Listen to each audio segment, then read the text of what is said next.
ассалому алайкум дӯстон, хуш омадед ба шабакаи мо. Дар навори имрӯза барои шумо тозатарин ва муҳимтарин хабарҳоро аз ҷаҳони ММА омода кардем ва боварӣ дорем ки навор ба шумо писанд меояд. Барои ҳамин наворро то охир тамошо кунед. Мо бошем оғоз мекунем. шахсоне ки аз Москва ва Московский област хоҳиши гузаштани граница дошта бошед, пас мо ба шумо дӯстони худ Акай Умед ва Акай Ғуломро тавсия медиҳем ки тӯли чанд сол мешавад ки онҳо дар ин соҳа кору фаъолият мекунанд. На бачо чӣ омада граница?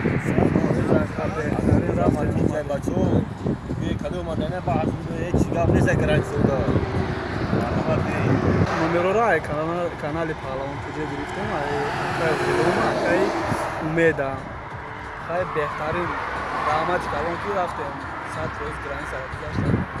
худи ҳозир ба номерҳои дар рӯи экран буда ё ин ки ба ватсапи номерҳои дар рӯи экран буда занг занед ва бо ин дӯстони мо граница гузашта ҳуҷҷатҳои худро хуб кунед. чемпиони пешинаи вазни миёнаи UFC Роберт Уитакер норозигии худро оиди муҳорибаи Александр Волконовский зидди Яир Родригес баён кард.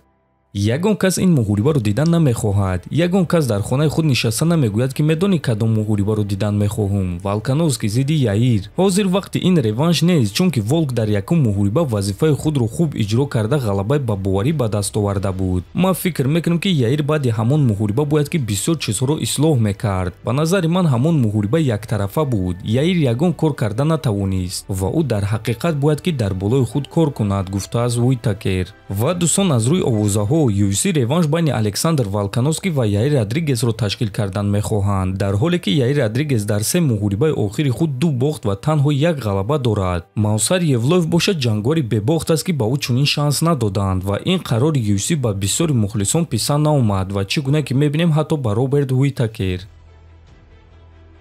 ҷангори топи вазни нимёнаи UFC Иен Гери гуфт ки зидди Ислам Махачев ва Ҳамза Чимаев ҷангидан мехоҳад.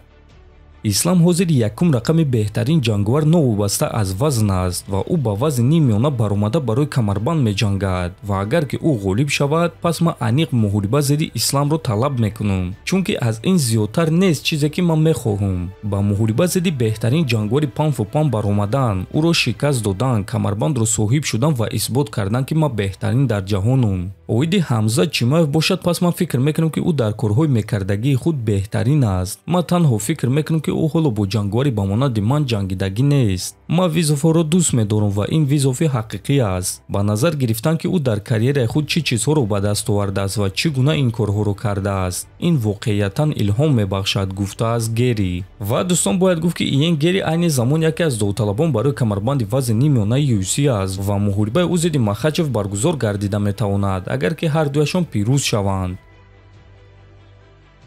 дӯстон, шаби гузашта қариб буд ки Самандар Муродов дар турнири UFC 316 баромад мекард, лекин афсӯс ин кор рух надод ва ҳозир ҳамаашро ба шумо мефаҳмонем. чӣ гуна ки аллакай медонед, рӯзи 8 июн турнири UFC 316 баргузор мегардад ва дар ин турнир бояд ки муҳориба дар вазни 77 кг байни Хаос Уильямс ва Урош Медич мегузашт, лекин Медич осеб гирифт ва ба Хаос рақиби нав дар кор шуд ва UFC чунин имкониятро ба Альберт Тадевосян доданд. аммо баъди чанд соат ин ҷангори арманӣ аз муҳориба даст кашид, чунки аз тафтишоти тиббӣ гузашта натавонист. баъди баромадани ин хабар, ҷангори ҷавон ва бебохти тоҷик Самандар Муродов аз худ эълон кард ва ба Дана Вайт ва Шон Шелби муроҷиат карда навишт ки мо тайёрем. худи ман бо Самандар Муродов ҳам суҳбат шудам ва аз ӯ пурсидам ки чӣ гуна худро ҳис мекунад. ӯ гуфт ки худро хуб ҳис мекунад ва барои муҳориба омода аст ва интизори хабар аст. лекин дӯстон, баъдтар хабар баромад ки ба Хаос Уильямс рақиб Андреас Густавсонро доданд ки бояд дар турнири имшаба баромад мекард, лекин рақибаш осеб гирифт ва аз муҳориба даст кашид. аз ҳамин сабаб ин муҳорибаро ба ӯ доданд. ҳамин гуна мутаассифона барои Самандар ин имконият нашуд. лекин дӯстон, мо умедвор мешавем ки ҳамаш дар пеш аст ва чӣ моро хурсанд мекунад, пас ин аст ки Самандар Муродов дар формаи хуб қарор дорад ва омода аст ки ҳатто дар як ҳафта муҳориба зидди касе ки набошад қабул кунад. мо ба ӯ боварӣ дорем ва албатта ки интизор мешавем. дер ё зуд UFC ба ӯ чунин имкониятро медиҳанд. дар ҳамин ҷо дӯстон, навори мо ба анҷом мерасад. то боздид, хонободу сарбаланд бошед.